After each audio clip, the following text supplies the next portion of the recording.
Hello and welcome to Crucible of Words for more dedicated legacy action. Today we are playing Jund, but it's a little bit different to sort of the Jund of old with Bloodbraid Elves and things like that. We are a Delirium Jund deck. So the reason I decided to try and play this is I'm of the belief that Dragon's Rage Channeler is one of the best cards in Legacy right now, and I think eventually the top deck in the format will probably involve a Dragon's Rage Channeler. The selection it gives you and the fact that it's just such a potent threat is just great.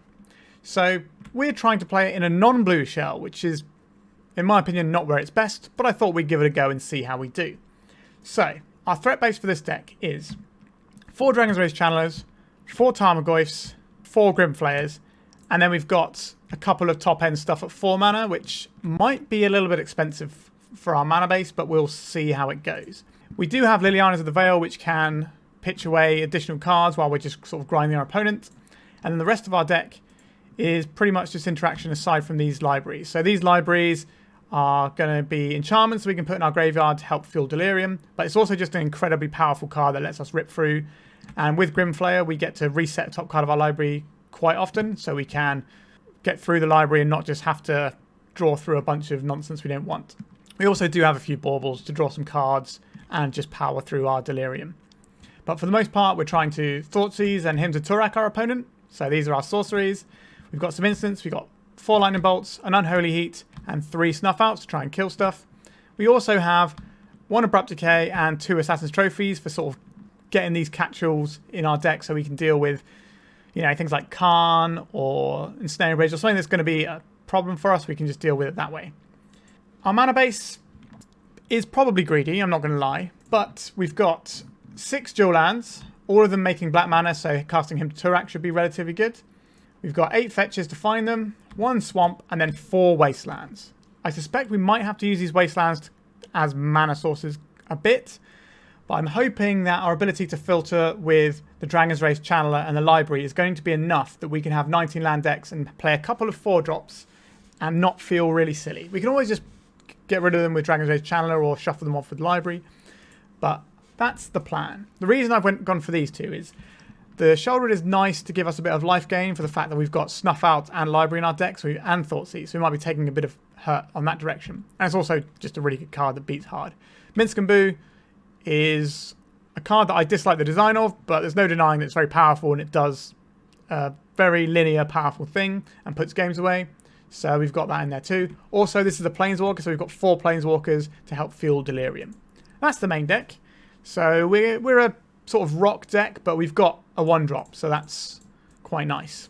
Alright, sideboard wise, we've got some pretty specific tools here. So we have 4 Leyline of the Void for graveyard decks. If you watch my channel, you know how I feel about graveyard decks. You need to have the best graveyard hate you can have, and that's where this Leyline of the Void comes in. We have 3 Collector Ouphes. This is not just for things like 8-cast, but especially Storm. So our plan against Storm is Thoughtseize or Duress our opponent turn 1 and then try and play a Collector Ouphe turn 2 and then win the game from there. That's what our plan is in that matchup. Hence the 2 Duresses here. We have 3 Pyroblasts, which are going to be good against a whole range of blue decks. Don't really need to explain this. It's one of the premier sideboard cards in the format. We have 1 Force of Vigor because sometimes stopping artifacts might not be good enough. We might want to blow some up as well, so we can chuck that in there. And we have a couple of Plague Engineers to sort of give us a little bit of extra threat if we need it, but also to shrink down things like elves or goblins and give us a way of pushing through. Also, I've seen a few Monastery Mentors kicking around in people's lists lately, so I thought having a couple of Plague Engineers to help on that front might be quite useful. And that's it. That's pretty much the deck. We're sort of a bit tempo-y because we don't have huge amounts of card advantage here. We obviously can draw with Sylvan Library, but we're going to be putting some threats down, making them large, beating our opponent, and hopefully we're going to do all right with this. This is a bit of a thought exercise. I've not really had any chance to test this yet either, so we're going in cold and seeing how we feel. But before we do that, like, comment, subscribe. These are things you can do to really help my channel out, and they don't cost you anything, so why not do them? All right, let's jump into a league with Delirious Jund, or Jund Delirium, or whatever you want to call it. Let's play some Legacy. All right, we're on the play for round 1. Let's see what our hand brings us. Not enough mana. That's what our hand brings us. I think we have to mulligan this one. All right. Let's see how good Dragon's Rage Channeler is, shall we? We'll keep this. And one of these cards has got to go. Probably the Bayou, I think, here. And we'll say done. And we'll start the game out with a Badlands. Into a Dragon's Rage Channeler. Into a Mishra's Bauble. Let's surveil one. Do we want another land here? I don't think so. Let's put this in the graveyard. Sure. And in case our opponent's playing discard, I think we pop this in their turn so we see what they draw. And then we get the draw next turn. See what they're working with. Caves of Chaos Adventure. Understood. That is something that I would very much like to kill with a lightning bolt if possible. Ancient Tomb. Sylvan Spirit Guide. Trinisphere. Okay. I'm going to wish I had that land soon, aren't I? Back over to us. We drew a Wasteland. That's actually pretty good here. So I think we just play out the Wasteland and try and strand our opponent on mana here and get them under their own Trinisphere. Doesn't always work, but it's a reasonable strategy. So we've got an instant we can fire off soon, hopefully. We will need to find another land for that because of the Trinisphere. Did our opponent play a Trinisphere with no follow-up? Okay. It's good for us. We don't get to do anything with this yet, unfortunately. We do need to find another land as well. Our opponent needs to find multiple lands. They can find a soul land and a non-soul land. They're not casting any spells in the near future. We'll leave this uncracked for now. Verdant Catacombs, excellent. So we'll go and get ourselves the Bayou. We'll go and get ourselves probably a Badlands here. We might as well get the Swamp actually, right? Just in case. And we have a choice. We can either play out another Channeler or we can play out this Tarmogoyf. How big is Tarmogoyf going to be? 2. I think we just play out this little guy. And this is just going to give us way better selection going forward.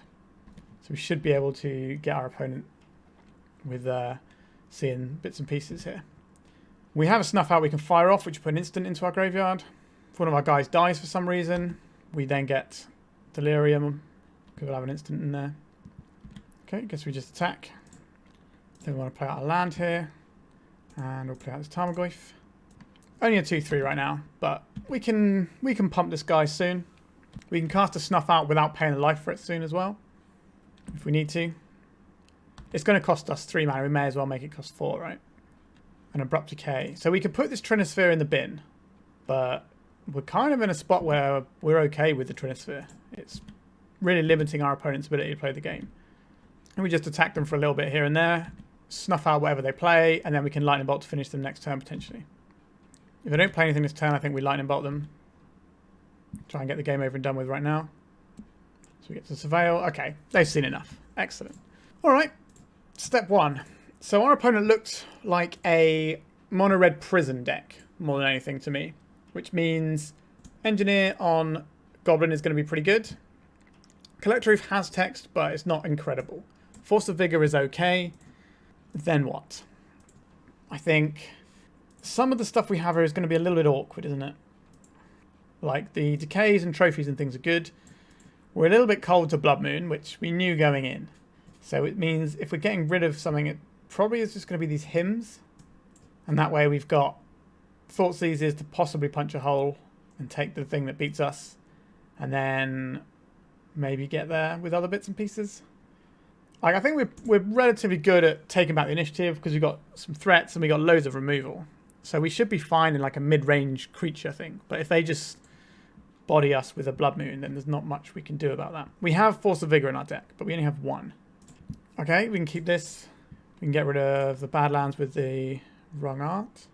Yeah, sure. So we lose to... Well, we don't necessarily lose to Blood Moon, but it's going to be very hard for us to beat Blood Moon. No Blood Moon. Okay. Step 1 passed. That doesn't mean it's not coming soon. So let's play our Channeler and see if we can dodge a Blood Moon this turn. Like, our Assassin's Trophy is only really good after the fact. Is this a Chalice for 1? Chalice for 1. That's fine by me. Alright. So we have a choice here. We can either get our Sylvan Library up and running or get a Goyf up and running. Considering the size of our Goyf right now, I think we just want to get a library up. Like, we can blow up the Chalice, but I don't really want to do that just yet. I don't think we want this. Put this into the graveyard for now. So these 2 cards in play gives us a ridiculous amount of selection. Provided we can cast spells. Blood Moon here is going to be backbreaking. Oh, I feel it in my bones. Okay, not a Blood Moon. That's fine. This is something we can kill pretty easily. We've got an Assassin's Trophy here. Can't play this because they've already played a land for turn. So we'll take a little hit from the Leyline. Alright, so now we get to go into the library here. So, what are we going to do? Yes, we would like to use his ability. We'll put one of the lightning bolts on top. And then we'll pay 4 life to keep this one. What this lets us do here is we can Assassin's Trophy our opponent's Chalice and then spam some other bits and pieces. Is it important for us to have black mana here?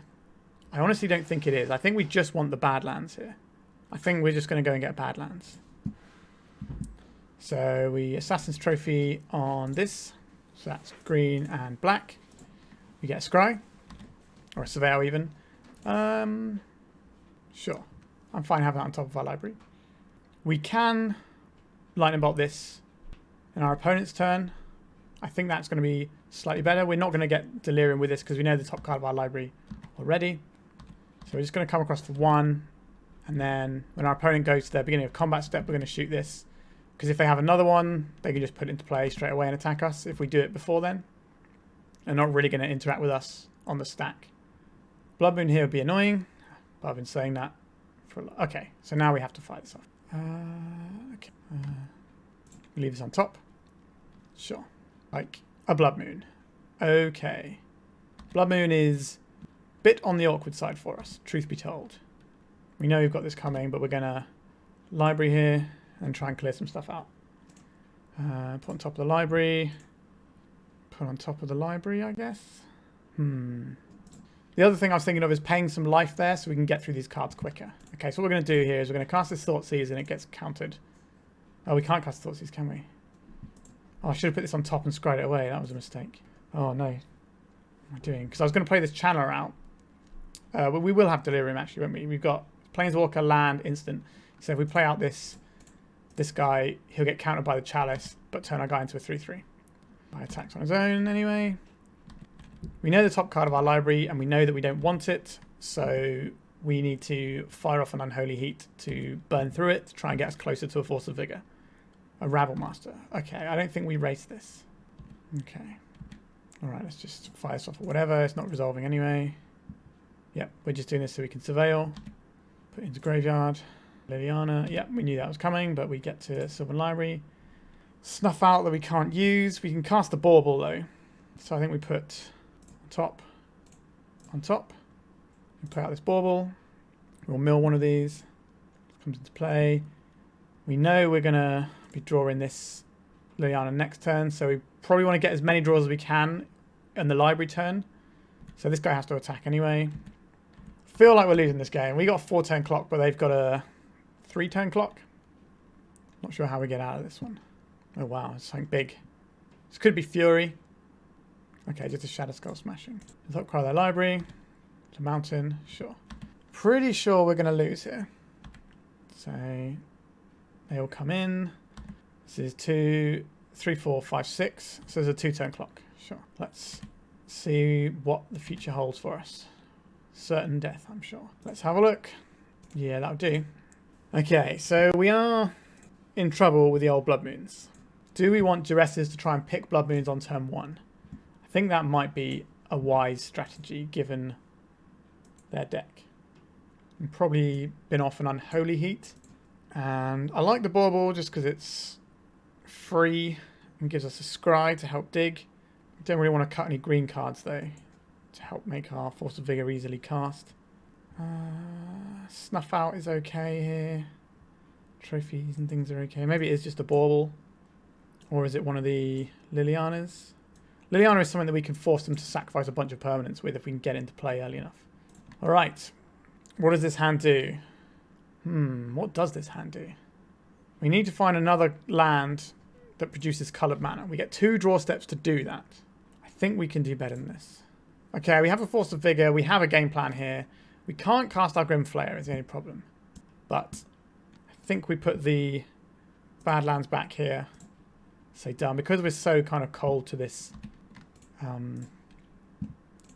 Blood Moon. Okay, I want to see what our opponent's drawing. Ancient Tomb, sure. It's a nice Wasteland target.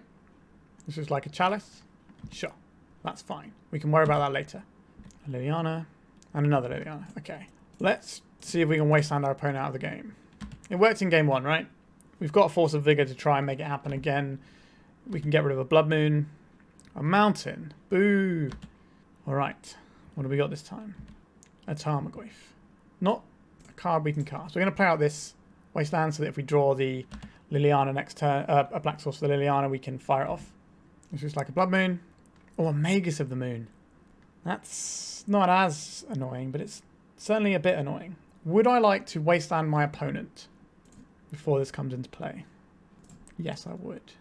Okay, so we have to clear the Chalice and then bolt the Magus. We don't have a lot of turns to do this. If we were playing a deck that didn't have him to Tourach in, we could possibly have slightly better mana base here, although it wouldn't have affected us this game because of the hand we kept. So maybe that's on me. Tarmogoyf isn't the one. We don't have to go to discard yet though. Favor the Mirror Breaker. So this would be a great time to draw a Lightning Bolt. If we can draw a Lightning Bolt and then a green source, a Snuff Out. That doesn't do it here, does it? I think we're incentivized to just discard here. If we have to blow up the Favor the Mirror Breaker, then we will do. But we can do that next turn before it gets to start copying things. But yeah, so if they play a Blood Moon, we have to blow these two up when we get the chance. But we will need to find either a basic Swamp is good enough. We do have one of those in our deck. So we can find a basic Swamp or we can find a Lightning Bolt. Either of these help. Whether or not they actually let us win the game after that, I don't know. Okay. I think we're probably pitching a Snuff Out. We're not going to have enough life to make two Snuff Outs happen here. I think at end of turn we have to blow up the Chalice and the Cheeky. I think we're in trouble. Some black mana here. Leyline in the Void. That doesn't matter, does it? We already have Delirium here, so that's fine. That's a bit of a nothing. Alright, we'll blow up these two permanents and we will pitch one of our Tarmogoyfs. Oh, we drew the Lightning Bolt. Okay. And then kill the Reflection of Kiki. And this game isn't over, but it's very nearly over. If our opponent plays anything this turn, we lose the game, I think. We do need to find a green source, otherwise we're just dead. Like, we can draw a Lightning Bolt, and it might give us another turn. Or possibly multiple turns, we'll see. But if they play any threat here, we're not looking great. It's just like a Caves of Chaos Adventurer, probably. Fiery Confluence. Oh, they're just going to kill us. Sure. That'll do. So, we lost pretty hard to Blood Moon. That's what happened in these games. Our opening hand wasn't amazing, but we also didn't draw the land we needed anyway, even if they didn't have the Blood Moon, so we kind of got hit by our own variance a bit there too. Alright, I did mention that we would have potentially problems with our mana base, and we encountered one in the first round. Alright, let's go to round 2. Okay, we're on the play here. No red source. Mulligan. If we draw a land, this hand is great. I think I want to keep this hand. I think the throwback here is the trophy. We have a lot of removal on our deck. So we're going to get ourselves a Badlands. Play this guy. We have a Snuff Out available if they play a creature, which can help us surveil into a land. And then we can play the Sylvan Library, and then we're absolutely cooking. So our opponent has here. This looks like a Delver, perhaps? What is that? That is an ugly looking card. Sure. A Preordain. So our opponent is probably on red-blue Show and Tell would be my guess. One top, one bottom. So they found something they wanted. We are not going to be casting anything. We're not going to be casting our Snuff Out because we don't have any targets for it. Good time to draw a land. Alright, deck. We didn't draw a land. Let's attack. Right, let's cast this second Channeler. If they play a creature this time, we get to Snuff Out and Surveil too. But we need a little bit of help here. I don't think they're a Wasteland deck because of the Preordain. They're more likely a Soul Land deck. Please give us a creature. A Lotus Petal. So our opponent might be casting a Show and Tell this turn. They are casting a Show and Tell. We can't really do anything about that. What we can do is put a Sylvan Library into play. Atraxa. This is the black creature, so we can't snuff it out. That's pretty annoying. Right, 10 cards have entered the zone. What are they keeping here? There's only one enchantment, so they're keeping this. Oh no, there's 2 enchantments, Omniscience as well. So they might keep Omniscience, Show and Tell here. So they chose Omniscience, Show and Tell, which means we get rid of the Sneak Attack. They kept Spell Pierce, so we get rid of the Brainstorm. And they kept Ancient Tunes, so we get rid of the other lands. Those are the cards they've got to work with. Alright. Atraxa is a bit scary for us. They're going to have to go to clean up here. But What can we draw here? We've got that Assassin's Trophy we shuffled away before, but we do have a number of draws because of Sylvan Library. So we do get to see 3 cards. A Grim Flayer. That's not going to do it on this board, is it? Tarmogoyf, Wasteland. Yikes. Yeah, they're looking pretty bad for us. Put this on top and this on top. No, I think we have to pay some life to keep a card in hand here.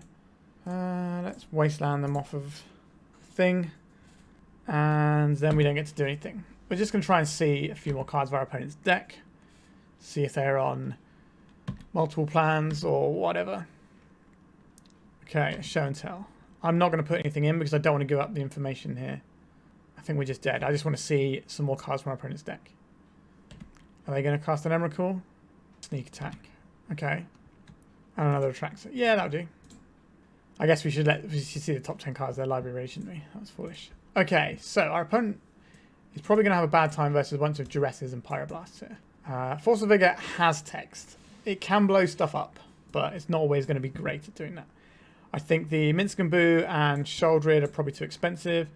Snuff Outs don't hit their guy, so that's an easy one to remove. We want all the stuff that just attacks their hand in this matchup. I don't think we need Unholy Heat here. Lightning Bolts are going to be things that hit our opponent's face. Is that worth having? It can reduce their life total if they're playing Griselbrand. It can give us a little bit more reach and gives us some cheap scries. Is that good enough? Do we just want things like Collector Ouphe to slow our opponent down? Do we want things like Sheoldred? Hard to say. Sheoldred is something that gets put in off of a show and tell if they resolve one. So we can get rid of a Lightning Bolt for that. I don't think these just to slow down the petals is good enough. It is a threat, but I think we're just better off like this. The Lightning Bolt feels bad, but it scries. It's an instant to fuel our Delirium. It reduces their life total for things like Griselbrand. I think we're just going with this. Mana base come back to bite us a little bit again. Let's mulligan. Yikes. Let's try again. Oh dear. I guess we have to go lower again. Oof. Can we please get some... Okay, we'll keep this. So, I guess we are keeping...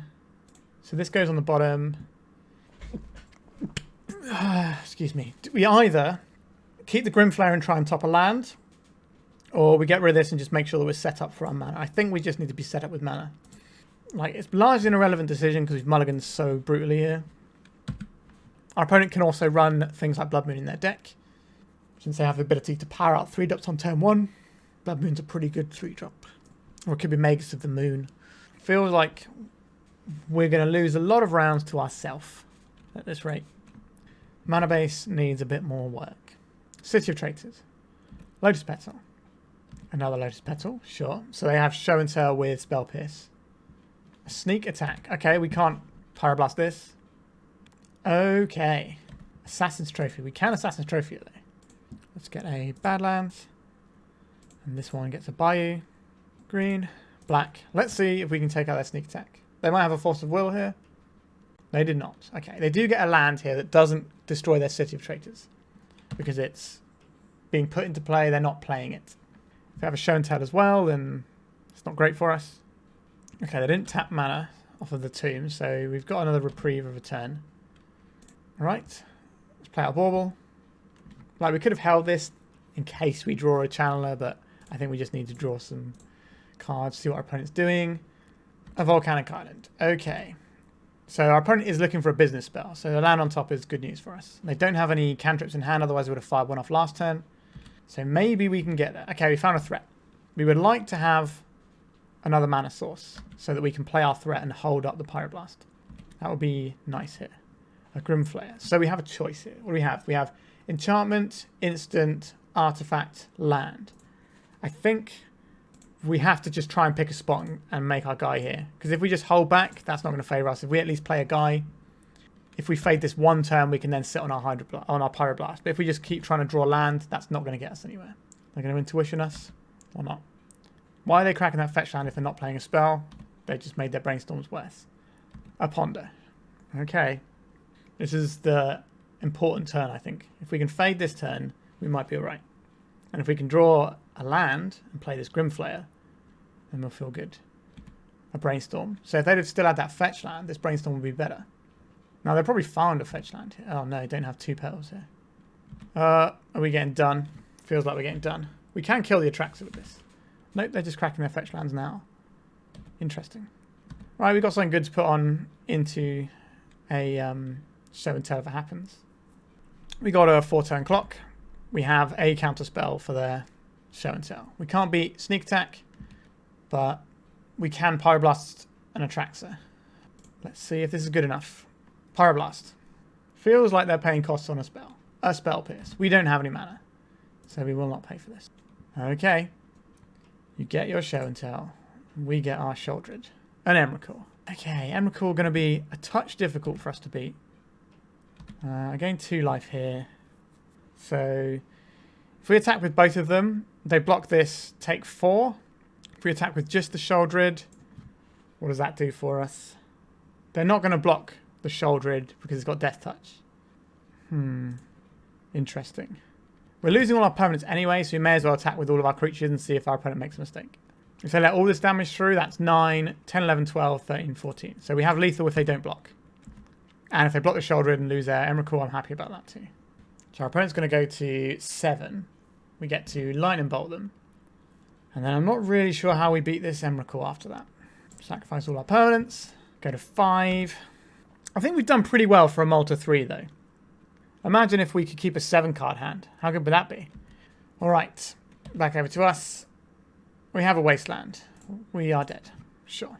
So, we kind of lost to our mana base a little bit again there. Turn 1 they did just have the thing. And I think even if we were running on all cylinders, that's going to be difficult to beat their earlier Atraxa when our hand wasn't great. Alright, on to round 3. We're on the draw. We can cast our spells, but we do have a lot of lands here. I think we keep, but I'm not a big fan of this hand. I think I've been pressured into it by the fact that we haven't got to play a lot of Magic due to our mana base lately. So let's see how we go. We do have a lot of things we can draw though. A Noble Hierarch. So this is looking like possibly Infect would be my guess. It could just be a Maverick deck, but okay, that's not a great one for us. So we can Wasteland here, but Wasteland when your opponent has a mana dork just puts you further behind.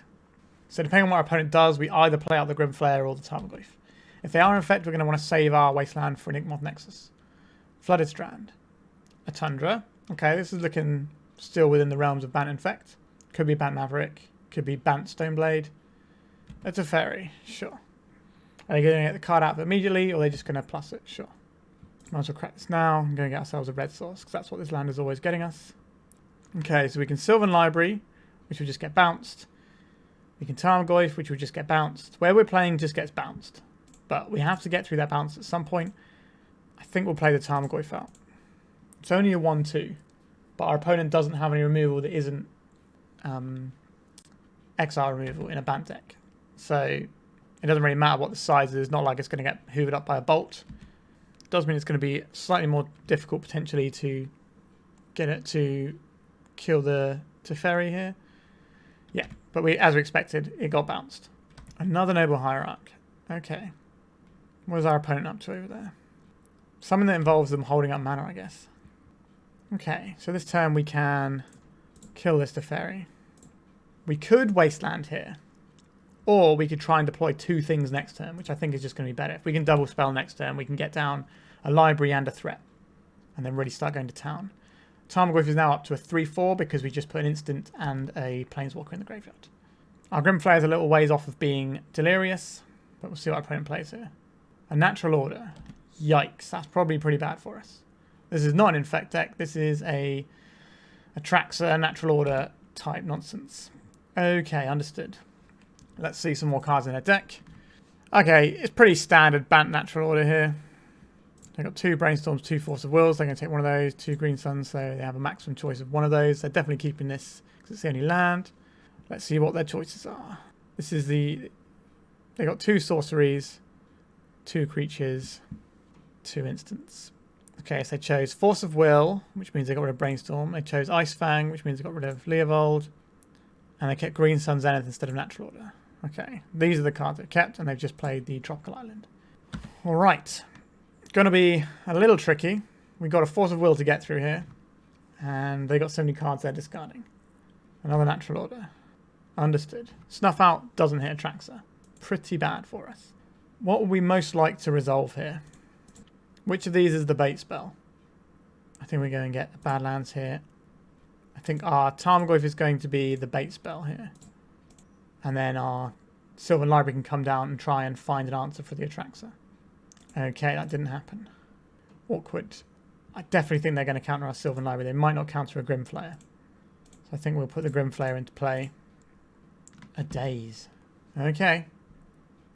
So we still have a Force of Will to work through, and we know they have a blue card because of the Ice Fang. They have a Tropical Island in hand. No, they have a Tundra in hand, right? Yeah. There's the Tundra. We get hit for 8 lifelinking damage, which is a lot. This Snuff Out has been abysmal today. Is this another natural order? Or is this a Green Sun? Green Sun for 3. It could be a Leovold. We've already seen that out of their deck. I'm not really sure what else they can have that would be better than a Leovold in this spot. An Uro. That seems fine. It's something we can actually snuff out, which is nice. But if we snuff them out with our life total, we die to the Atraxa. But we're going to die in 2 hits anyway. Him to Tourach. I think we cast him on our opponent here. Going black.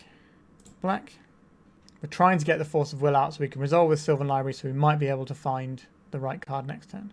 Force of Will pitching Ice Fang. Okay. So now we can play out this Wasteland. We can, actually no, let's play this Sylvan Library round of Days first. So hopefully we can find the answer for the Atraxa here. Another Force of Will.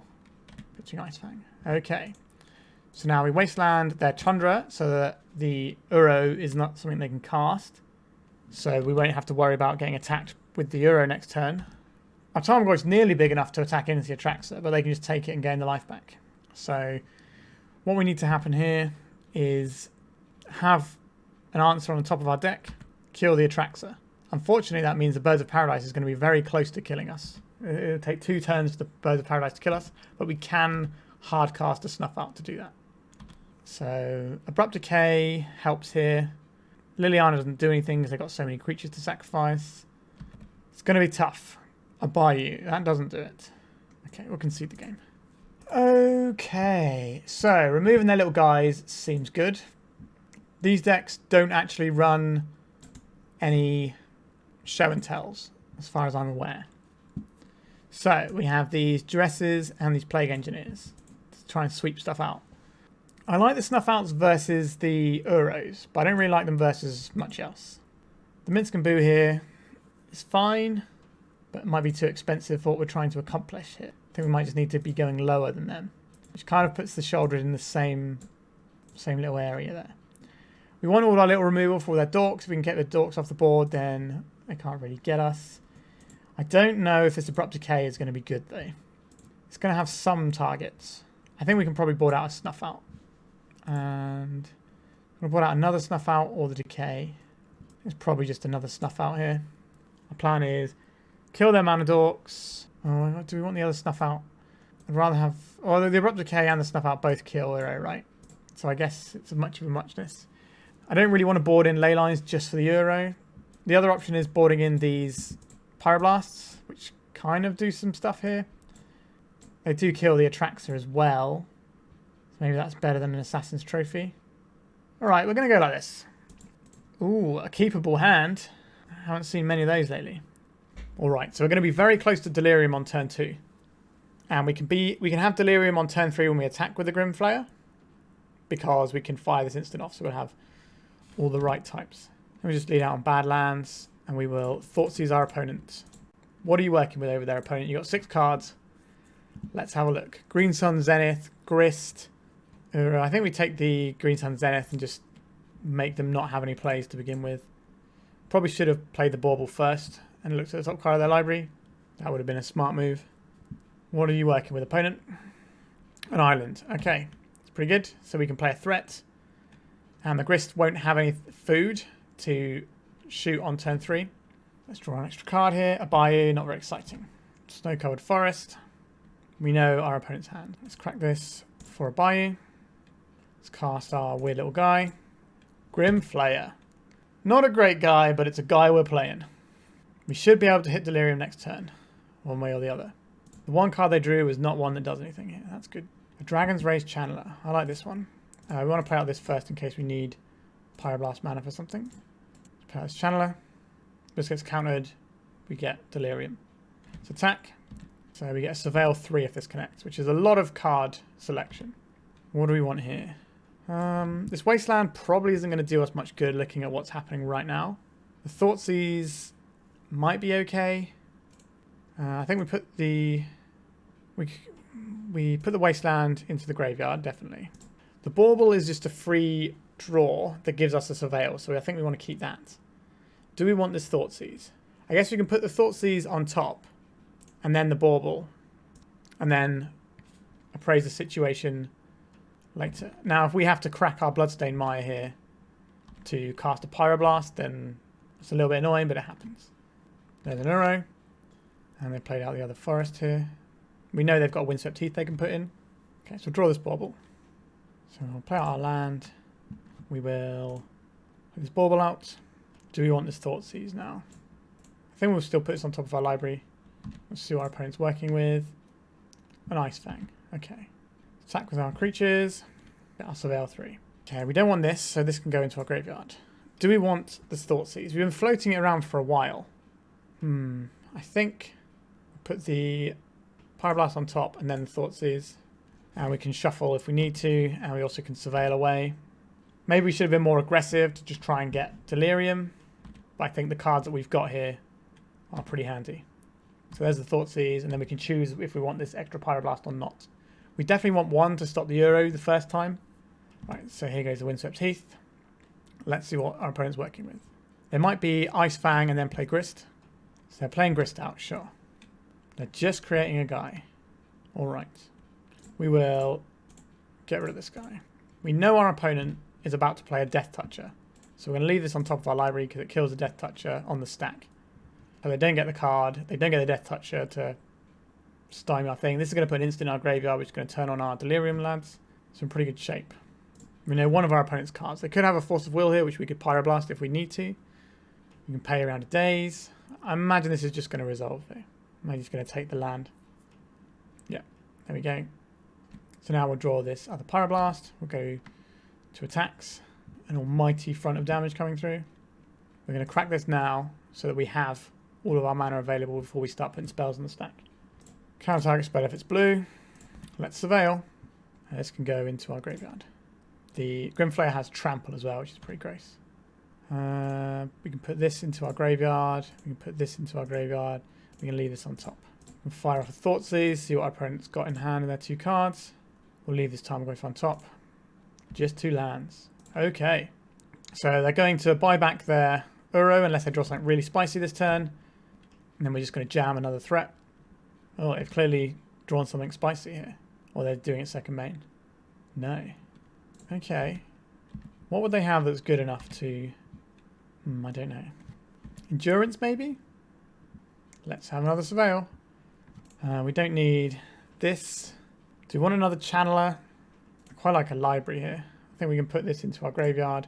Put this on top of our library. There's a library on our library. We can cast this for green. Black. We'll leave both of these open in case our opponent has a Wasteland. We don't want to get Wastelanded off Pyroblast for the turn. Alright. We've got 13 power in play. Our opponent's on 3 with a 1/1 insect in play. I don't know why. 1, 2, 3, 4, 5. Yeah, they could have just put the Uro into play last time. I don't know why they didn't. They don't know we have this Pyroblast. They can guess. Well, we could hit this Brainstorm, but it's better for us to hit the Escape Uro. Alright, we got a concession there. Good. So, what is our opponent doing? Do we need to do anything differently here? That worked quite well for us. Part of me wants this Sheoldred. But I think we're just going to keep these things we have here and submit. And hope they don't... These decks don't have the way of powering out turn 1 show and tells. They're generally turn 2 off of a mana dork is what they want trying to do. Sorry, not show and tell. Oh, this hand is interesting. I think we keep on the draw because we can get rid of all of their things and stop them ever getting to natural order here. And we just need to draw 1 more land and our hand is real gas. Alright. Let's play this one out. Play out Channeler. We have to remove any creatures that are in play when our opponent approaches 4 mana, because we do not want them to natural order, because we don't beat the natural order. A Brainstorm, sure. If they don't play a creature this turn, we can him to Tourach. If they do play a creature, we probably have to hold up. We probably have to, like, Unholy Heat, or probably Bolt, and then hold up Bolt or Unholy Heat. I think the ability to maybe hit for 6 and kill an Uro is going to be relevant on the Unholy Heat, whereas the 3 damage from Bolt is less likely against an Uro deck because they just gain that off of 1 instance. This does not cast a mana dork. They're going to plow our guy. Okay. Our opponent's got 5 cards in hand. I don't really want to play into a Daze here. So I think we're just going to lead out on the Channeler and get ready to bolt a creature. And then next turn we can him around Daze. Like, we can end a turn fire for Bolt. We don't care if that gets dazed. These are just here to trade 1 for 1. This is here to trade 2 for 1. So this is the thing we'd like to resolve. This is instant land sorcery. So we can almost get Delirium if we find a creature or something. A Green Sun Zenith for Dryad Arbor. Sure. Get ourselves a Bayou. Oh my god, I clicked the wrong land. What am I doing? I meant to get a Badlands. I clicked the wrong B. Oh my god. We're supposed to bolt this Dryad Arbor in response in case they have Elvish Spirit Guide in their deck. No, they need more than Elvish Spirit Guide here, right, don't they? Oh my god, what terrible misplay that was. That might come back to bite us later. Yikes. Let's him to Tourach our opponent here. Around a Daze. Let's Surveil. Blue Elemental Blast on our Channeler. Can we bolt this Dryad Arbor now? Get another Surveil out. Veil of Summer. That's going to counter our him. We've got Daze here as well. A Mishra's Bauble. This is just a redraw, but I think we just put it into our graveyard. So by bolting the Arbor here, we don't have to worry about the natural order next turn. A Grim Flayer. We will leave this on top of our library. This him will not resolve because our opponent Veil is summoned. Alright, so next turn we have Grim Flayer into removal for any little green creature they have. There will come a time where they can play a green creature and natural order on the same turn without us getting priority. And then that's going to be a real shame for us. But that's just the nature of things. Black, green, Grim Flayer.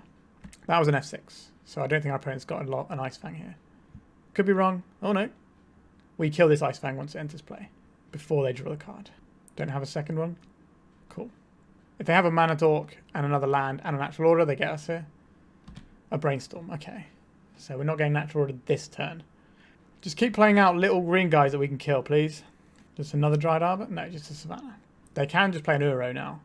We are delirious, so our Unholy Heat will kill an Uro once it gets escaped. Provided we can resolve our Unholy Heat through their Hydroblast. And Brainstorm, sure. Oh my god, I wish I'd have got that Badlands earlier instead of that Bayou. You just got these 2 Unholy Heats, the 2 red spells just rotting away in our hand right now. So we're going to cast 1 a turn. Yikes. This looks like an Uro. No, not an Uro. Blue, white, black. Okay, so this is a Teferi. Right, we can kill the Teferi with a Bolt here. And then redeploy our Grim Flayer. That seems fine. Right, let's play out this Bauble first. And see what's on top of our opponent's library. Just in case we get any useful information from doing that. A Plague Engineer. Okay, it's black. This is green. I don't think we're going to kill the Teferi this turn because it's just going to uptick. We can use one of these to kill the Plague Engineer and then kill the Teferi that way. Assassin's Trophy. Okay, so we have more removal. Good. Sure. A Windswept Heath. A crack in the Windswept Heath. This could be for a Dryad Arbor, and they might just have it. Nope. Okay. Living in constant fear of natural order. Not a place to be. A Green Sun Zenith for 1. Okay. If they have a natural order in hand as their last card, they can go off here, and we can't do anything about it. Ugh, here it is. Yep, there's the natural order, the thing we've been trying to play around this whole time. If we'd have had a Badlands, we could have played things differently last turn, but we don't get an opportunity to kill this Noble Hierarch, even if the Teferi's not there, because they get priority once it's finished resolving, and then they immediately put natural order on the stack. So now we have to beat Atraxa. Let's see what they find with their Atraxa. No counterspell, apart from... they got Hydroblast, but they don't have the blue mana to cast it, so that's good. Sorcery, how many instances are there? Okay, so we've got a lot of options here. They choose Natural Order, so we get rid of the other sorceries, that's the Green Sun Zenith and the Prismatic Ending. They chose Endurance, so we get rid of this, the Ice Fang, the other Endurance. They chose Natural Order, they chose Plough, so we get rid of the other Plough. So they didn't take the Hydroblast. Good to know. So we know our opponent's entire hand here.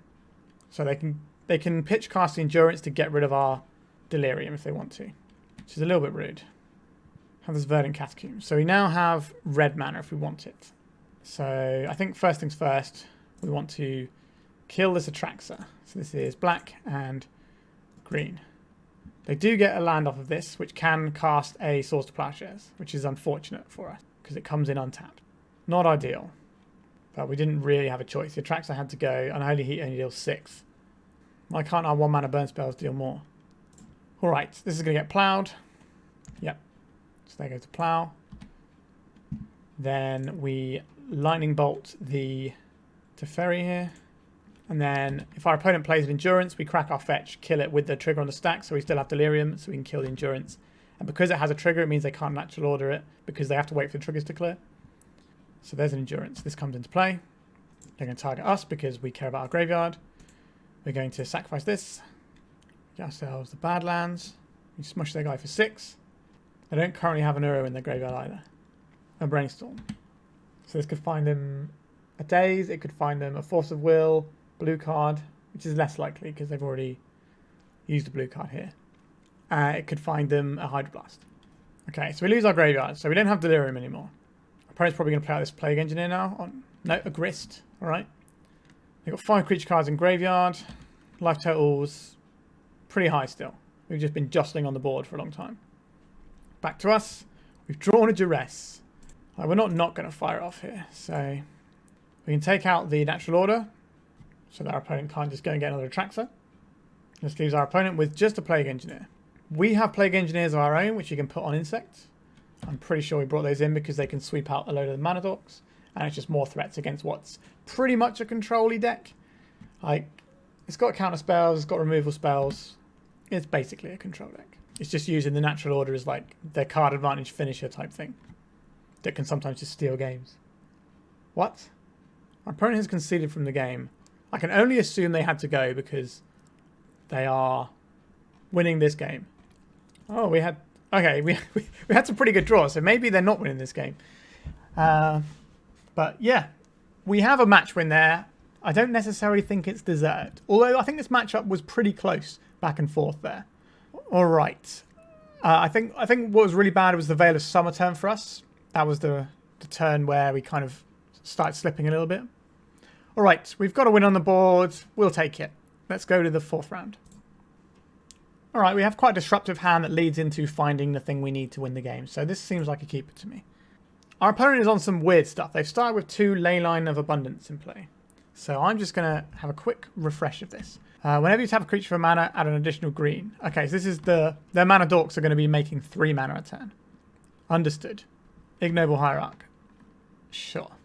Let's hope that they've only got one thing that they can cast next turn. This probably is something we want to cast next turn. Alright. Or do we... it's tricky to know if we want the Surveil off it or we just want to have more information with our Thoughtseize. I think we want the Thoughtseize information here. Because our opponent doesn't have lands, whatever. Okay, so have a Green Sun Zenith on top. That's pretty good. Let's crack this for a Badlands. Let's Thoughtseize our opponent. Collected Company. So they can't cast Collected Company next turn. They can't cast Stoneforge Mystic next turn. They can cast Devoted Druid. I think we take the Devoted Druid here, knowing the top card of their library. That was pretty handy, knowing what the top card of their library was. Pretty glad I did that Mishra's Bauble. Wait, no, they can make... What am I talking about? They can cast a Company this turn, right? Can't they? Because this is +2 mana. Oh my god. Oh, what a clown. What an absolute clown I am. Wowzers trousers. We're in trouble here. Oh, we totally didn't need to do that. I guess we are just going to get rid of their other cards and see if we can beat what comes out of the Company that we should have Thoughtseized away. Absolute brain melt moment, that one. Okay, a Devoted Druid. That's not too scary. And nothing else. All right. We are doing okay now. So next time we can play Channeler into Library. And then we're going to have pretty good control over the top of our deck while our opponent is just trying to draw a card a turn. Now, they can make some pretty enormous things that they draw here. Yeah, sure. A Cauldron Complete. That's quite a quick clock. Okay. So this is 6. There's a 3-turn clock because of the Exalted. Okay. Let's play out this channeler. Let's go and get ourselves a Bayou and play out this library. We're trying to find a way of killing these guys so we can then...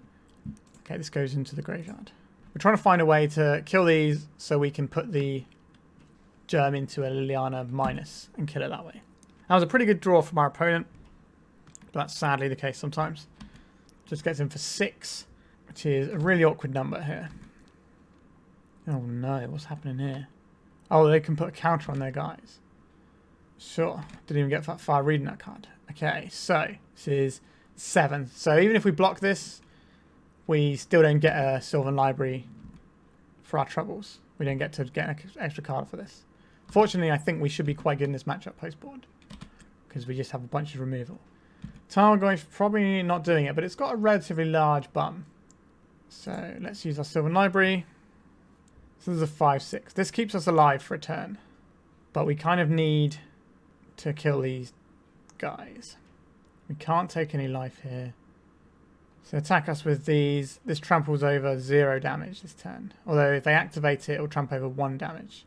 I guess we put these on top. And then we have to cast this guy.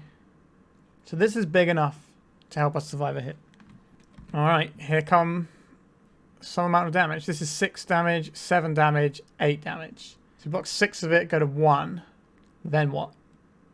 Okay, so this is infinite mana, so this is infinitely large now. If you're not familiar with this combo, this gives a creature +1/+1 for each counter on it. So you can just untap this as many times as you want. So we are done here. Because this is going to be infinitely large with trample. I'm not going to make my opponent click through it. So, what do we want to do here? I would like some Plague Engineers. I don't really think we need much else here at the end of the day. Like, Collector Ouphe stops their little combo-y thing. Force of Vigor can also stop their combo thing and blow up their silly little Leyline. So I think these are probably good. I don't think we need Minsc and Boo here. It is removal and a threat though, so maybe that's okay. We can use that to just throw things at our opponent. Not sure how useful these Hymn to Tourach, these Thoughtseize are going to be. I think the Thoughtseize is probably better to go and preserve our life total a little bit and just have the removal and the 2-for-1s here.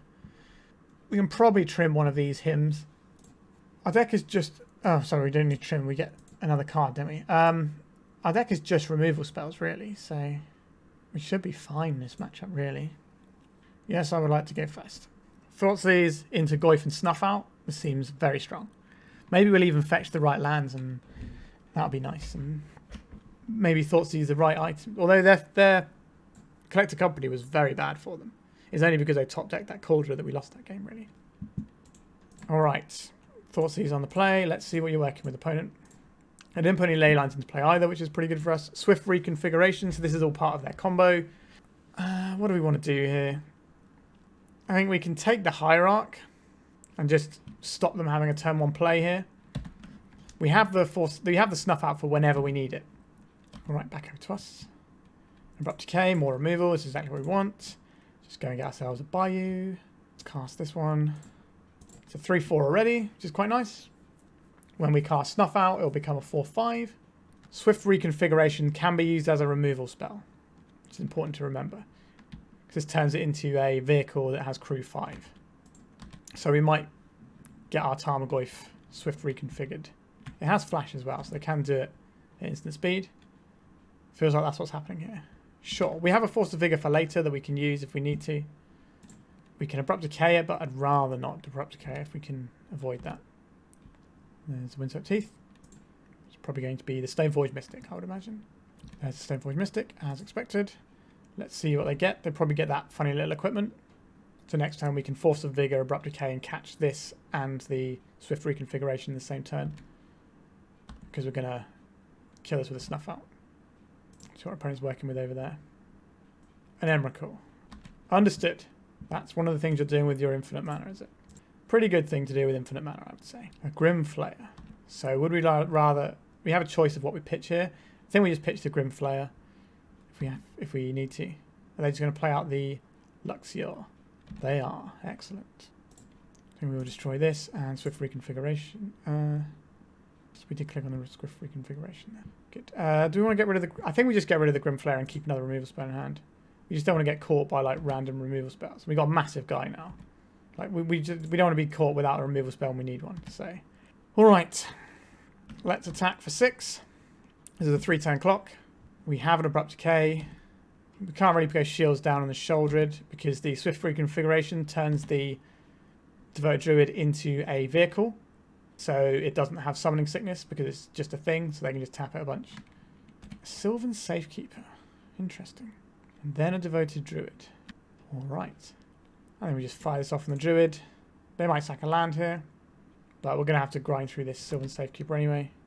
I guess we could have drawn the... well, Wasteland's pretty good here. Let's Wasteland them out of this. Yeah, we could have drawn the Plague Engineer and strip out the Safekeeper that way. But our opponent doesn't have white mana anymore. And we wanted to be able to cast this Sheoldred if we drew a land, but we drew a land that was better to just Wasteland them with anyway. We're a long way off casting this Cauldron or this Emrakul. So they've got 2 cards in hand. They can attack for 2 here with their Safekeeper, which I think is probably something they should do, unless they're planning on chumping with this. It's a case of whether they want to keep their Safekeeper so they have the out of if they get the combo going, or do they want to just maintain some mana so they can actually cast some spells. It's not a great situation for our opponent. Alright, so they're probably chumping with the Safekeeper on the next turn, which means if we draw a removal spell, that's all turned back on. We'll crack this end of turn. What do we want here? I don't think it matters. We'll get by. Right, let's go to attacks. Send in the big guy. Under the bus goes the Safekeeper. The Tarmogoyf's going to get a little friend. We're going to leave open this red mana for Lightning Bolt. We don't have a Lightning Bolt, but our opponent doesn't know that. We are our opponent to not have white source and Swift reconfiguration this turn. Alright. So I have to chump block with both of these to survive. Removal spell wins us the game. Him to Tourach. Guess we attack with our guys.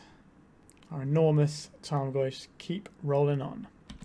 And then we will keep our red source open again, so they think we have the Lightning Bolt. Let's see what we get out of their hand. Emrakul and Cauldron. Okay, so 2 of the things that I was worried about them casting. So the Emrakul not being in the hand means even if they do have infinite mana next turn, they might not have anything to do with it. Okay, that's part of the equation. They need to have Swift reconfiguration and something like an Emrakul in hand. Alright. We killed all their guys and attacked them for lethal. That was the plan all along. So that's good. I think we do want these Collector Ouphes because it turns off the Swift reconfiguration combo. So we can probably board out Thoughtseize, I guess. And the reason I like hymns here is because it's 2 for 1. Our opponent's spilling their hand out pretty quickly. Probably a Minsc and Boo can go. And this guy's probably better than a Sheoldred. We do have these Mishra's Baubles, which are pretty awkward with the Collector Ouphe. So maybe we board these out. Makes it slightly harder for us to get Delirium, though. So if we get these out, maybe have some 1-drops to make sure our curve looks alright. We'll submit like this. I think this matchup should be good, right? We just have to point removal at everything they play until they can't play anything more. Got turn 1 removal, turn 2 threat, turn 3 card advantage engine. This seems like a good one. We seem to have got over some of the mana problems we were having in previous rounds. I say that, we don't have a green source yet. But you got to believe, right? There's a hierarch there. Look at that. Exactly as we drew it up. So, we're not going to bolt this hierarch because they have a mana dork that is an infinite combo for them. So, let's try and make sure that doesn't happen. They can go infinite this turn if they play the guy and then... Okay, this looks like a Green Sun Zenith for 2. But if they play the guy and had the Swift reconfiguration, they could make infinite mana this turn. So they're going to get this Green Sun Zenith, they're going to put the Devoted Druid into play. And then we're going to Lightning Bolt it. This means they didn't have another one in hand, otherwise they would have cast the one in hand and saved that as a payoff. Okay, so we can play Abrupt Decay or we can just play a threat and start beating. I think we're just going to play a threat this turn. And then next turn we are going to start Abrupt Decaying or Liliana-ing or whatever is necessary at the time. If they don't play another creature, we'll play the Liliana and minus. If they do, then we can do some targeted removal with the Decay. They could Collected Company this turn, which would be quite powerful. So if they don't play any... So if they play this untapped and don't do anything this turn... Okay, so this is a Collected Company turn from our opponent. Understood. Interesting. I think we're supposed to Wasteland them into doing the Collected Company now. We get rid of their only black source. We want to keep this legendary one in play because it can help us tap for more mana. but also means that if they have another one of these, it's not that great to cast. Sure, so this is all going to fuel our Tarmogoyf and have it bigger, and we have an Abrupt Decay to get the scary thing that comes out of it. Because this will hit anything that a Collector Company finds, because it's 3 or less. We haven't seen Veil of Summer of our opponent yet, but that's something that can counter our Abrupt Decay. So if they get something like a Devoted Druid this turn, we probably have to kill it rather than letting them untap, with the potential of giving their guys hexproof from my stuff and then just comboing. Because it has to get around a turn of Summoning Sickness. An Endurance. Okay. And a Grist. That's pretty neat. So this isn't actually going to change the size of the Tarmogoyf once the Wasteland resolves here. Still going to be a 3/4. So I'm going to attack the Grist. If they block, then we Abrupt Decay this. So if they block, we Abrupt Decay the Grist, which puts a puts a Planeswalker into the graveyard. So this is green and black. So we get this off the board. Our guy becomes a 4/5. We gobble up their Endurance. Pretty strong turn.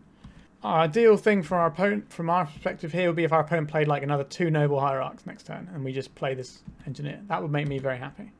2 mana, 3 mana. What is this? Is this a Zenith for the Druid again?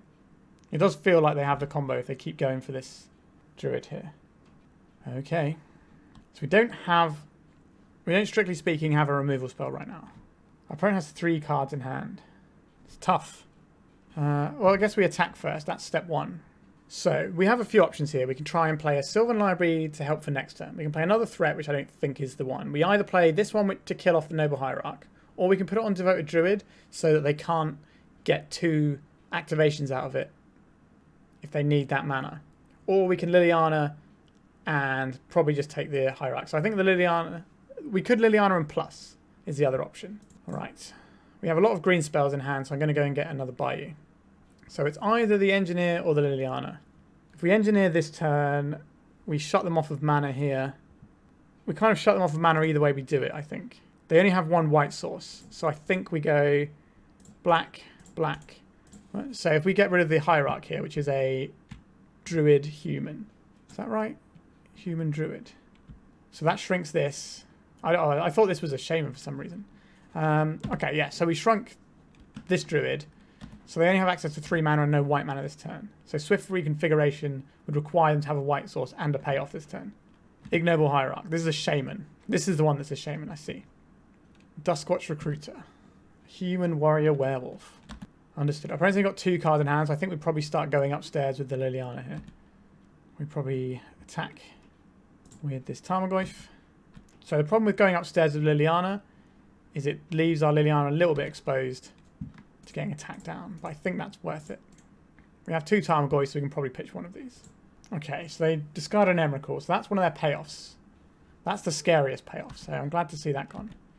We can defend our Liliana with a Plague Engineer if we want to, but whether or not we want to is another thing. So our opponent's looking for white source and swift reconfiguration. So if they don't play either of those, if they don't play the white source this turn, we definitely have to go upstairs with the Liliana and just try and keep their hand empty and make sure they don't have the pieces. So this can attack for 3 here. It's not attacking at all. Interesting.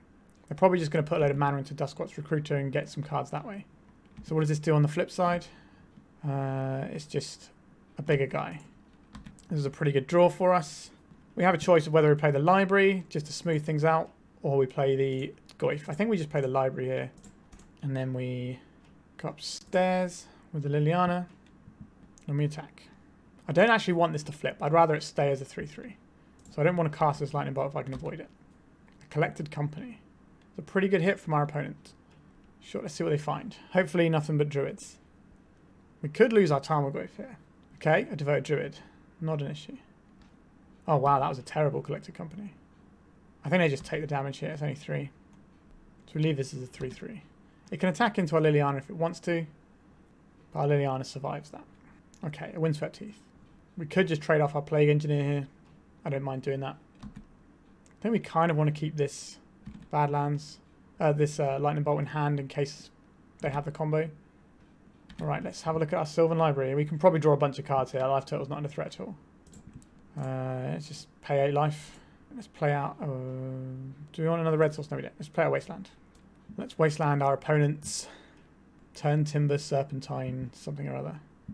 And I think we will go downstairs, make them sacrifice a guy, and go to attacks. We still haven't cast a spell yet as well, so our Tarmogoyf is going to be... Okay, they can just take this damage and just die to our lightning bolt. Cool. Hey, we got a win. A legitimate win as well, not our opponent disappearing at the wrong time. Cool, so this matchup felt pretty great, which is kind of what I wanted to play against with this deck. We just have a bunch of creatures and removal. We're a rock deck, basically. We're a Jund rock deck. And if our opponent's playing a load of creatures that our removal can kill, unlike, you know, a load of black creatures that our Snuff Out misses. But if they're playing a load of creatures we can kill with removal, we can just remove their guys, play our guys, remove their guys, play our guys, generate a bit of card advantage using our Lilianas and Sylvan Libraries, get a lot of card quality with our Delirium guys, and just smash people down, which is what happened that one. So we've got one round left to go. So we are 2-2, so maybe we can get the positive record. Let's see if we can. Right, we're on the play for the final round. We have a very disruptive hand. We will need to find a threat, but I think we can keep this because we've got a redraw on it as well. We have stable mana. I get a little bit nervous about the mana in this deck sometimes. All right, let's play out a Bauble first, see what our opponent is doing. A Wirewood Symbiote. Okay, so this is elves, so we don't have to worry about our mana base being attacked here. So we can go and get a Badlands. That way, if we draw into a Channeler, we can cast it more easily with other spells, because we're going to have 2 new cards for next turn. Well, let's Thoughtseize our opponent. Let's see what they got. Anishored, Shepherd, Atraxa. Atraxa being in their hand is really bad, so that's good for us. I think we just have to get rid of the Shepherd because it represents something they can do with the Cradle. Okay. I don't like the Atraxa in Elves personally. I think it should be. The. I can't remember what his name is now. Torsten, I think it is. That's what I played and trophied with recently. It was an Elf deck with Torsten because it just draws you cards based on the number of creatures. Okay, so we probably just want to snap off a removal spell here. Let's just kill this and get a Surveil in. Assassin's Trophy. There's another removal spell, but it does kind of ramp them. I don't really want to do that. I want to find a better threat. I'm just trying to hit Delirium here. So let's put this into play. We just want a Delirium. We didn't want to crack off a him there because our opponent's got some pretty redundant cards here. They got double Cradle, for example, on the Atraxa. So we'd rather they, you know, there's a lot of stuff we can hit there they don't actually care about. Okay, Unholy Heat, excellent draw. We can go to attack now. Our opponent can't cast any spells right now. And we just hold up some removal and see if we can beat them down with a little channeler that could. Doesn't look like I drew another land. It's good news for us. Oh, Tarmogoyf. Sure, let's crack this. Difficult to know which one to get here. We're more likely to double spell with red spells than we are with with green spells. So we're going to get this Badlands. We're going to play out this Goyf, green and black, and hold open our Unholy Heat. In comes the guy. So we've got 8 damage on board. So we've got 2 turn clock with 2 removal spells in hand. This feels like we are probably going to win this one. Opponent not doing anything there. They're going to clean up. Probably discarding this Atraxa. Nope, they're just conceding. Sure. Alright, so this is the matchup where we want more removal. That's probably just Plague Engineers at this point. The Duresses have text, but I'm not a fan of them. Because there's a lot of stuff they don't hit. So if we're boarding in these, I don't mind Sheoldred, but it's a little bit slow. And the Minsc and Boo is also a little bit slow. I think we just want removal. We just want to reduce our opponent's cards here. These have been boarded out a lot. They're sort of quite expensive top end. So I think that's probably something we'll have to talk about in the debrief at the end of today. Right, let's submit. We got Dragon's Rage Channeler into a removal spell. That's okay. The removal spell is an awkward one because it gives them a land. Not particularly a fan of this, but we have a lot of card selection if we can get going. So I think we do keep this. But maybe we're supposed to mulligan for something a little bit more dangerous for their creatures, perhaps. Bayou, they're going to have a 1-drop because they're elves. A Wirewood Symbiote, sure. So this means we can't target other elves. An Abrupt Decay is a good draw here. Play out this Badlands. Play out this Channeler. I like to keep the fetch lands with a surveil creature sometimes in case we have something that we don't know if we're going to need it. We can always shuffle it away. A bit like where you float something on top with a Brainstorm or a Ponder and then fetch it. And this being a 1/1 isn't going to change by me putting a fetch land in the graveyard right now. How bad is this turn going to be for us? Heritage Druid. Okay. Do they have another land? They have a Cradle. Okay, so we're probably getting quite a few elves dropped onto the board this turn. Birchlaw Rangers. Sure. Do they have another elf? I just let that mana burn off. Okay, that's a bit suspicious. I would take that trade if they offered it. Okay, they've thought better of it. That saves me... If they traded here, that'd save me using removal. We can't really attack because they can just do the bouncy thing. But that's one less elf they'll have in play. So we're still going to do the bouncy thing. Or force them to do the bouncy thing. See what we find, eh? Alright, this one out. Let's go to attacks. I will happily trade this for any of these. If they just bounce it, that's also fine. They're just going to take the one. Because they know what I'm up to over here. So we'll crack this. We'll go and get ourselves a Bayou. We will Abrupt Decay this guy. And get a little Surveil off. We're looking for Plague Engineer. Grim Flayer. This can go into our graveyard.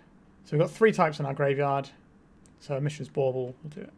They can cast Natural Order this turn and put an Atraxa into play, which is pretty good. I think Torsten would still be better because it draw them on average 5 cards, I think. Whereas I think Atraxa on average only draws 3, but it is a creature that is pretty scary in play. Now, we have an answer for it, so that's not the end of the world. But they will get to draw some cards. Sure. So this is a 2-for-1 to get this. It really needs to find them a bunch of stuff for it to be worthwhile, I reckon. Let's see what they find. There is 2 sorceries, 2 lands, and the rest is creatures. So they get 3 cards out of this. So they paid, so 2 cards got them a creature and a couple of other things. I don't think this is that good, to be honest, in elves. I do think you want the Torsten instead. Let's see what they select from this selection. The endurance is pretty good against us when we're trying to establish Delirium. So they chose Verdant Catacombs, Natural Order, and Endurance. And then they played that out. Sure. Understood. Well, let's leave the revealed section here. So they can Natural Order, maybe get another one next turn if they want to. Hymn to Tourach. I wish we could cast multiple spells this turn. I'm kind of tempted to mess with their hand and then next turn kill this, so take a hit from the Atraxa. Is that crazy? We don't want to attack into the Atraxa, so we want to go to second main phase first, if we're not attacking. I think we can take the hit. So let's cast this. Black. Black. Let's smash up your hand a little bit. Tarmogoyf. I don't think we need Tarmogoyf. But it's better than... I think we'll just put it into the graveyard here. What are we getting out of our opponent? They might fire off an Endurance here, but that would be very bad. Okay, so they discarded a Spare Cradle and the Natural Order. Okay, so that's one of the things we're worried about, the Natural Order gone. So we can take our hit for 7 this turn, and then we can...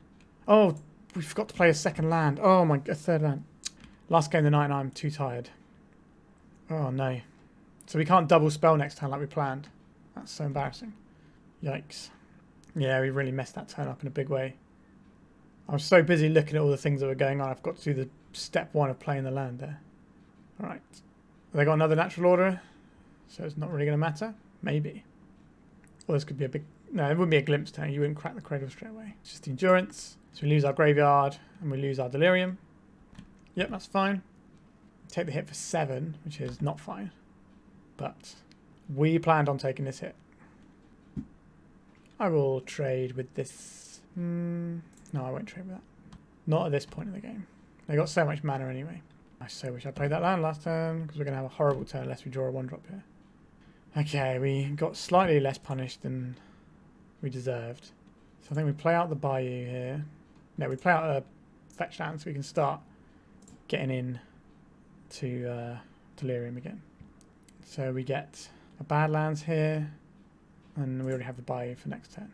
So we can't Delirium ourselves into the... We can't get Delirium this turn, so we can kill this pre-combat and have a little Surveil. A Dragon's Rage Channeler. Put this into our graveyard. We're looking for bigger haymakers right now. They do get a land here, but mana's not really their choke point right now. We're not going to attack with our guy. We might block and trade with the Endurance by taking a Lightning Bolt. What we can do is we can Lightning Bolt something first, maybe, and try and get 2 creatures in combat here. And then we can drop a 4/4 next turn. Let's see what they attack with. They might attack with just... Okay, they're attacking with all of their guys. Interesting. Right, so I think we line about this and surveil first, and then if this becomes a 3/3, we can eat up a Dryad Arbor. So if we put this into our graveyard, it will give us Delirium, which I think is worth doing, even though I really wanted that. I think being able to eat another one of their creatures now is important. They can just cast another Endurance here. An Assassin's Trophy. Okay. So we get a land out of our deck, though, so that's something. And we take 5. I think if they had got Torsten instead of the Atraxa, we'd have a whole bunch more things to worry about right now. Now, we're not in great shape, but we could be doing a lot worse. Now, if we keep drawing lands, then yeah, it's not going to go great for us. But if we can get some decent draws like this, then... Right, let's play this Grim Flayer. I think we just play out the Bayou here. We don't really want to use a fetch land if we can help it. So we've got 4/4, which checks the Endurance. We've got a Lightning Bolt, which can kill one of the 1/1s if we have to. They've done 2 natural orders. They probably only have 1 more in their deck, if any. So I think we've checked their attacks here. A Snuff Out. Alright, this is a pretty good one. So I think we attack here and see what we can do to our opponent. Because this has Trample, so if they double block, we can really mess with our opponent. Okay, just taking it. Which is going to give us some crazy card selection now. This goes into graveyard. This goes into graveyard. I think we probably put the Bolt in as well. We're just looking for another threat here. Like, we can cast the Snuff Out on the Endurance. If they have another Endurance, then we lose. But I think we needed to start pressuring. I think if they had another Endurance, they put both underneath the Grim Flayer, maybe. Glimpse of Nature. This is going to be a bad turn for us. Maybe. We've only got 1 card in hand, so it might not be that bad. Wirewood Symbiote. They don't have any elves yet, so we're doing okay. Okay, so they're cracking this, which makes me think they might have another elf. A Ranger. So I think in response to this, we have to kill their Symbiote so they don't get 2 bites of the cherry with their Ranger. Because they can bounce this and replay it to get another card. This way, they're just playing with whatever the 1 card that they've drawn here is. And we can hardcast the Snuff Out on the Endurance to save ourselves some damage. Heritage Druid. Okay, if they find another elf, they can keep going here. Where's our opponent hitting the bad draws, right? Bit awkward. There's no point trying to kill this Heritage Druid in response because our opponent has a Cradle. So they have loads of mana. Mana is not really the bottleneck for them. It's cards. Okay, they're untapping the Dryad Arbor. And they're going to attack us. And we're going to cast this Snuff Out targeting their Endurance. If we can find our... what's it called? Plague Engineer, I think we can put this game away quite quickly. But otherwise we're kind of in an awkward spot here. Our opponent has lethal threats. We can't actually attack them. Ugh, a terrible draw. Alright. We're dead if they come in with everything here. Maybe it was greedy to attack with that Flayer last turn, but we needed to try and get some better draws. We do have a 3rd game though. An Elvish Visionary is a pretty good one. Like a Natural Order is lethal here, and if they draw a Collector Ouphe they can just cast it as well. Which looks like it's what's happening. Oh no, just a Grist. So this can kill our Flayer if they want to, and then attack for 1, 2, 3, 4, 5. We're already dead because they have 5 attackers, and we're on 4. We're just going to F6 through this turn, get another minute ahead of them on the clock in case the last game takes a while. I quite like to have a bit more time to make some decisions in that last game. Alright, final game. Do we want to do anything different? We have a bunch of removal spells. This is what we want to have, right? Yeah, let's just submit. This should be fine, right? Our deck should be able to beat elves relatively reliably. Sure. We just need another land to cast our Plague Engineer. We've got bolts to deal with a bunch of other stuff. We have our ideal turn 1 play of Dragon's Rage Channeler. We don't have to worry about our mana getting wastelanded because the elves decks don't run Wasteland. We can surveil by killing off their guys to try and get the land for the Plague Engineer. We have a Wasteland that we can use for Cradle if we need to, but for the most part that's not a thing we want to do. What are they getting with their foothills? Presumably a basic... Oh no, they're getting a Bayou here. So it could be some sort of Thoughtseize. That'd be weird to me. I don't think you bring Thoughtseize in this matchup. Sure. So this is an elf. We want to kill elves. That's our jam. Badlands. Alright. We'll play this one out. We will. Lightning Bolt the first elf. and Surveil. Snuff Out. Put this on top of my library. It kills elves. And it kills the things that aren't elves, which is important. Because if we're going to Plague Engineer away all their elves, we want to be able to kill the things that aren't going to get hit by Plague Engineer. So we want our opponent to spam a couple of elves this turn. We drop the Plague Engineer and have Snuff Out as a backup as well to kill things like Endurance. And then we can start attacking their land. If we draw a green source, we can play the library. We don't need the green source to win the game right now, I don't think. All right, another Bayou. So we got, it's going to be an Elvish Visionary, isn't it? Yeah, it's kind of an annoying one for our opponent to play because we don't really get the value from playing this Plague Engineer this turn. All right, I don't think we Lightning Bolt this either. I think we draw a card and then evaluate what we're doing. Oh, we were drawing the Snuff Out, aren't we? We knew we were drawing. I think we probably just drop the Plague Engineer here. If one of these was a green source, then I'd play the library and hold up Bolt. But let's just play the Engineer on Elf. Go to attacks. We've got Endurance covered, we've got Grist covered. If we can draw a green source, I think we can win this game. If we don't, then our opponent definitely has draws that can win them. They do have removal spells that we've seen, like Assassin's Trophy, that can hit our Plague Engineer. A Cradle. That's something that I would like to Wasteland given the opportunity. But they might have just floated that out because we have the Wasteland. Let's crack this. That's another card for Delirium. Let's get a Bayou. Let's go green and black. Let's put this into play. Let's put this on top of my library, please. And then we could Wasteland the Bayou. They can't play an Endurance off of this mana. Not one that can block anyway. So now we have a choice here. We can get rid of the Cradle or we can get rid of the Bayou so they can't cast a Grist in the near future. I don't know what I'm more scared of, actually. We'll take the Cradle because we got the Grist covered, I think. I think that Cradle was just a spare Cradle they left out as bait. But I could be wrong. Yeah, okay. Like I thought. We have two creatures. So yes to this. I'm just going to keep it all. What have we got here? We haven't got a sorcery yet. So I'm going to Hymn to Tourach, our opponent here, to put a sorcery into our graveyard and get Delirium. This can go into our graveyard as well, I think. What do we hit? Allosaurus, Shepherd, and a Crown Ranger. Sure. This just increases our clock. We have a Lightning Bolt. We have a Snuff Out. Kind of wish we'd hit one of those Bayous now. Our opponent's going to need a lot because we also have a second Plague Engineer waiting in the wings. Like, we have them dead next turn with this Lightning Bolt. What's this for 2 mana? Green Sun Zenith for 1. We can't stop that, so it's just got to happen. I'm trying to think what it is. Probably just the Wirewood Symbiote. Because at least it's a guy, right? But the second one of these quite often goes on Insect because of Grist and Wirewood Symbiote, and you kind of have everything covered there, and the only thing they can actually put into play is an Endurance. But this build we've seen has Assassin's Trophy, so I don't really want to put these on different things in case one of them gets blown up. A Dryad Arbor. Okay. Not a Wirewood Symbiote. Interesting. Weird that they would get the one that is easiest for me to kill. Because this dies to Wasteland or a removal spell. Surveil. Put into graveyard. Don't need a second library. Let's draw some more cards. I think we'll put this on top of the library and this on top of the library. Play land. Go to attacks. Just bolt them now. Alright, so we managed to get a 3-2 with Delirium Jund. And let's face it, at least one of the rounds we lost due to our own mana base, I think. So let's have a little chat about the deck. So I think the whole Sylvan Library Dragon's Rage Channeler plan is incredibly strong.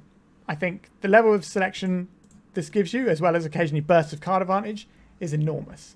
I think it contends with what some of the blue Dragon's Rage Channeler decks are doing in a lot of ways. Sylvan Library is just an incredibly powerful card. So it's like, brainstorming every single turn and sometimes drawing additional cards feels great. Grim Flayer, on the other hand, it's an okay guy. We got some good surveils off with him, but it doesn't feel amazingly impressive to me. We knew that going in. We just wanted to play lots of Delirium cards, let's be honest.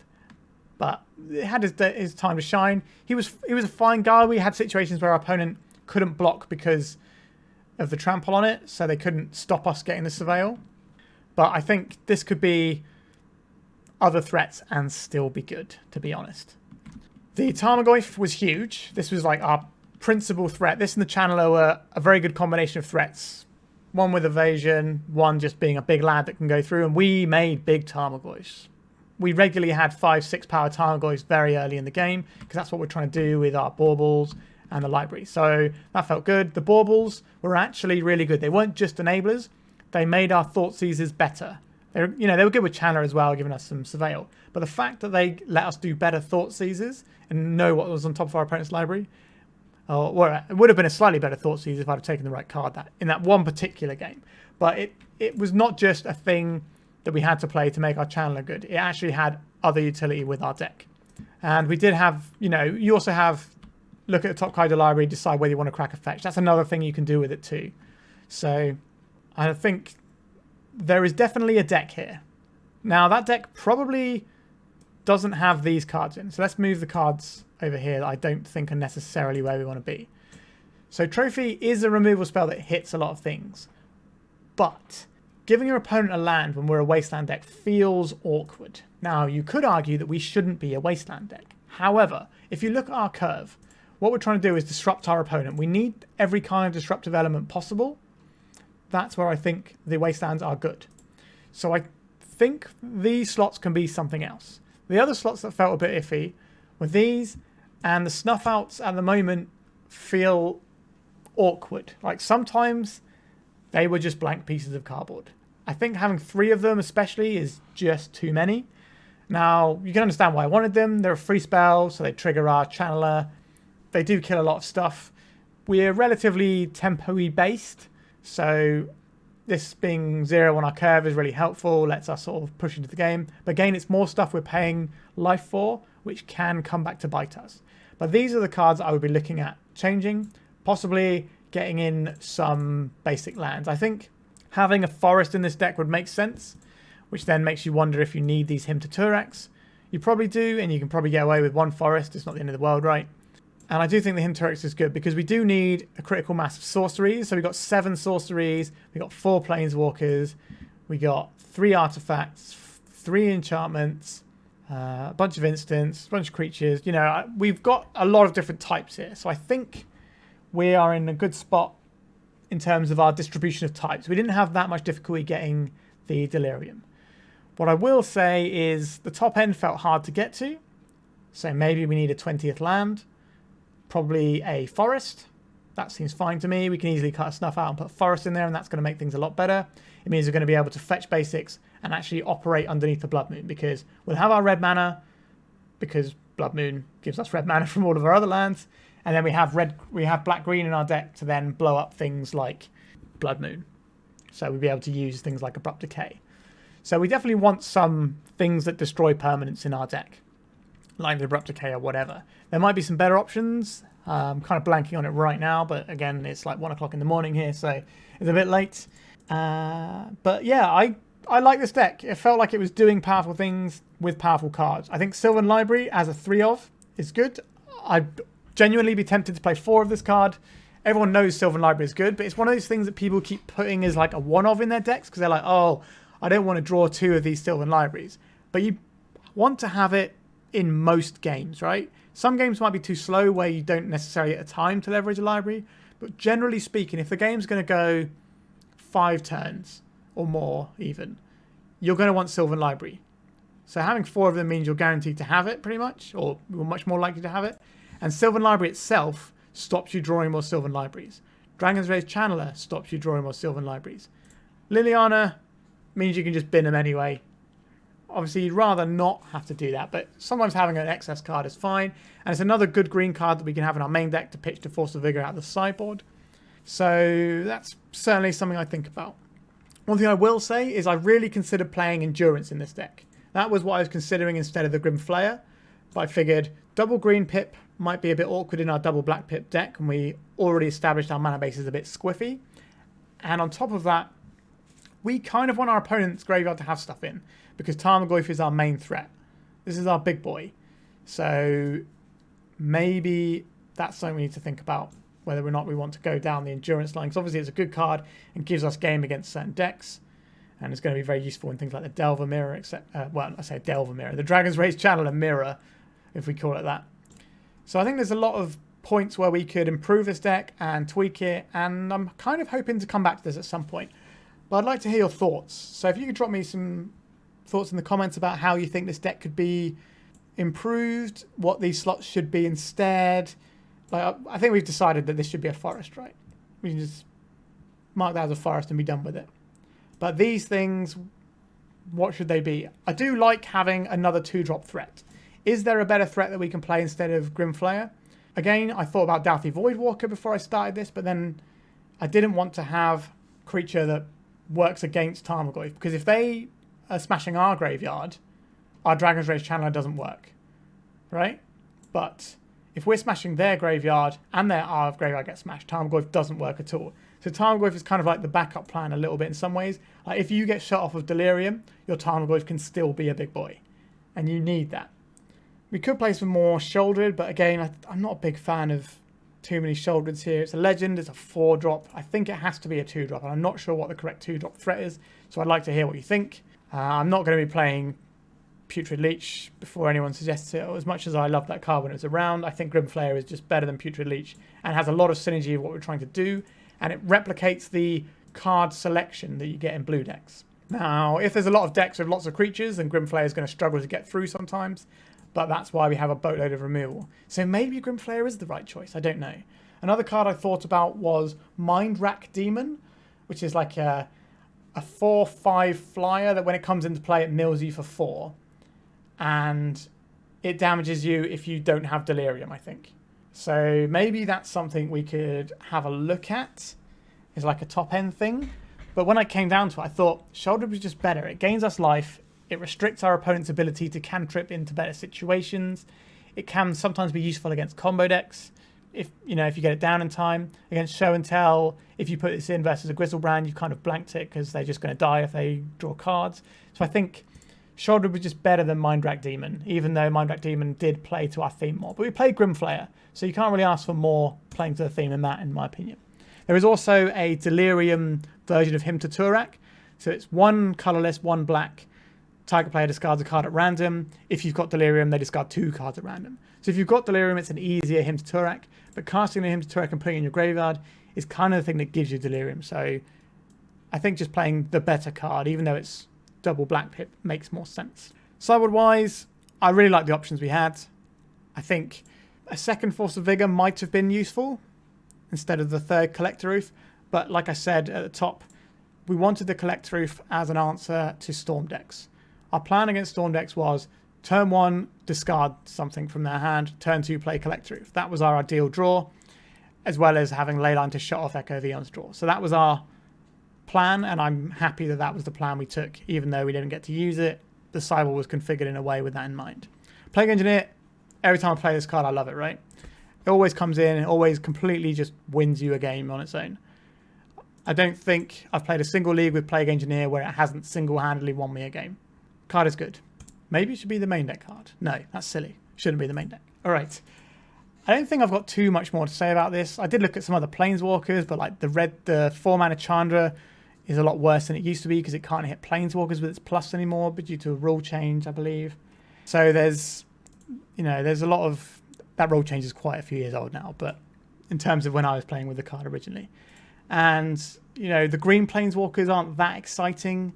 We've got, not really much in the way of red-green walkers that work for this. They're all sort of very creature-heavy, Domri-Rad themed. So we don't really have any other walkers we can use. Like, Minsc and Boo is obviously the best green-red walker, and we've got that, but it felt quite expensive. Maybe when we have the extra forest, it'll feel a little bit better. But, yeah, I think we've discussed this deck quite a lot, and there's definitely something we can do to improve this deck, even though we got a 3-2. I think we could, over time, refine this deck and actually have it to be a pretty competitive deck that you would be alright to take into a tournament. It's obviously going to have weak matchups. If your opponent's making creatures, you're going to blow them out of the water because you're just going to keep blowing out the creatures as long as they're not black, right? So I think this deck has some real legs to it. Depending on how the meta settles, the matchup spread is going to be pretty good. We're going to struggle a little bit against some of the combo-y decks, but what we're going to struggle against most, I think, is control decks. Control decks are going to hurt us a lot because they'll pick off our few threats and then we just don't have enough to punch through, really. And we're not really catering to the sideboard for control matchups, really. Sticking Liliana is very good, but other than that, I think we are weak to that. So if we end up with a lot of control in the meta, this deck isn't going to be great. If we end up with a lot of stuff that we can kill with like lightning bolts and like cheap removal, then I think this deck is actually pretty good. All right, I've rambled about this one for ages because this was a brew that I threw together over the course of the last couple of days, I think. Probably about 2 days I put this together. Hadn't playtested it for even a second. I just built this entirely on theory, and I'm quite happy that we managed to squeak a 3-2 out with it, even if we did get a little bit lucky at times. But we did get unlucky at other times. So I think this is quite a good validation of some of the theory I put into it, and I hope you enjoyed seeing something new, really. So thank you very much for watching. Like, comment, subscribe, and goodbye.